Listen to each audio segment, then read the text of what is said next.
சமோசா எப்படி செய்யலான்னு பார்க்கலாம். இதுக்கு தேவையான பொருட்கள் என்னென்னு பார்க்கலாமா? மைதா 1 கப்பு, மிக்ஸ்டு வெஜிடபிள் 1 கப்பு. இந்த இதில் நான் வந்து முட்டைக்கோஸ், பீன்ஸ், கேரட், உருளைக்கிழங்கு வச்சுருக்கேன். நான் வேவிச்சு வச்சுருக்கேன் உப்பு போட்டு. அதுக்கப்புறம் ஓமம் 1/4 டீஸ்பூன். இதுக்கு தேவையான மசாலா தூள்கள் என்னென்னு பார்க்கலான்னா, மிளகாத்தூள் 1 டீஸ்பூன், கொத்தமல்லி தூள் 1/2 teaspoon, mutton masala, chicken masala இந்த மாதிரி வந்து வேணுங்கிறவங்க இது வந்து 1 டீஸ்பூன் வச்சுக்கலாம். அது ஆப்ஷன் தான். அப்படி இல்லை வேணாங்கிறவங்க அதை விட்டுருங்க.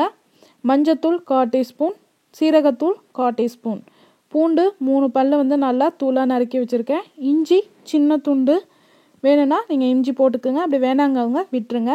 1 வெங்காயம், புதினா கொத்தமல்லி ஒவ்வொரு கொத்து, அதுக்கப்புறம் சீரகம் 1/4 டீஸ்பூன், நெய் 2 டீஸ்பூன். இதுதான் இதுக்கு தேவையான பொருட்கள். இப்போ எப்படி செய்யலான்னு பார்க்கலாமா?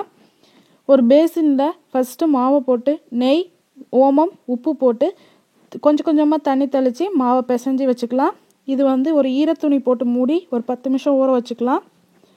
அதுக்கப்புறம் ஒரு வடை சட்டி எடுத்து அதில் எண்ணெய் விட்டு சீரகம் போட்டு தாளிச்சுக்கலாம். நம்ம அதில் பூண்டு, இஞ்சி போட்டு நல்லா கொஞ்சம் வாசனை வந்தோடனே வெங்காயத்தை போட்டுக்கலாம். வெங்காயமும் நல்லா வாடினதுக்கப்புறம் அதில் வச்சுருக்க கொத்தமல்லி தழை, புதினா போட்டு வாட்டிக்கிட்டு வச்சுருக்க மசால் தூளையும் போட்டு அடுப்பை ஆஃப் பண்ணிடலாம்.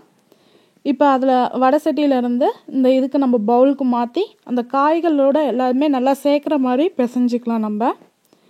அதுக்கப்புறம் மைதா வந்து ஒரு 2 டீஸ்பூன் போட்டு அந்த தண்ணி வந்து கொஞ்சம் குழப்பி வச்சுக்கலாம். எதுக்கோசரம்னா அது ஒட்டுறதுக்கோசரம்.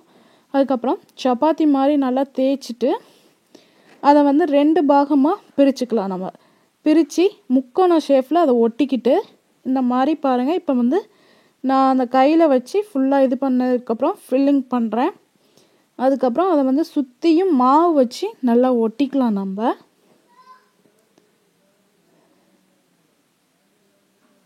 மாவு வச்சு ஒட்டினதுக்கப்புறம் நல்லா அதை வந்து அழுத்தி ப்ரெஸ் பண்ணிடணும். அப்போ தான் அது வந்து நல்லா ஒட்டிக்கும். மாவை நம்ம தேய்க்கும் போதே நல்லா மெலிசாக தேய்ச்சிக்கணும். அப்போ தான் நல்லா உங்களுக்கு கிறிஸ்பியாகவும் இருக்கும். நல்லா சாப்பிட்றதுக்கு வந்து நல்லா மொறுமொறுன்னு இருக்கும் உங்களுக்கு. பாருங்கள், இப்போ நல்லா நான் அழுத்தி வச்சு தேய்க்கிறேன்.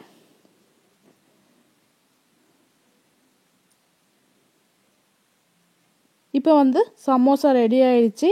இந்த மாதிரி நீங்கள் செஞ்சு பிளேட்டில் ஒவ்வொன்றா ஒரு 5-6 வச்சுட்டு அதுக்கப்புறம் எண்ணெய் காய வச்சு அது ஒவ்வொன்றா நம்ம போட்டுக்கலாம்.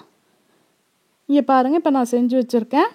இப்போ எண்ணெயில் மீடியம் ஃப்ளேமில் வச்சு தான் செய்யணும். அதிக ஃப்ளேமில் வச்சு நீங்கள் செஞ்சிங்கன்னா உள்ள மாவாகவும் இருக்கும், வேகவே வேகாது. அதனால் மீடியம் ஃப்ளேமில் பொறுமையாக வச்சு செஞ்சு பொறுமையாக எடுக்கலாம். பாருங்கள், நல்ல கலராகவும் வந்திருக்கு. இப்போ சமோசா ரெடி ஆகிடுச்சு. செஞ்சு பார்த்துட்டு உங்கள் கமெண்ட்ஸை போடுங்க. எங்கள் சேனலை சப்ஸ்கிரைப் பண்ணுங்கள். உங்களுக்கு பிடிச்சிருந்தா உங்கள் ஃப்ரெண்ட்ஸ்க்கு ஷேர் பண்ணுங்கள். வீடியோ பார்த்ததுக்கு நன்றி.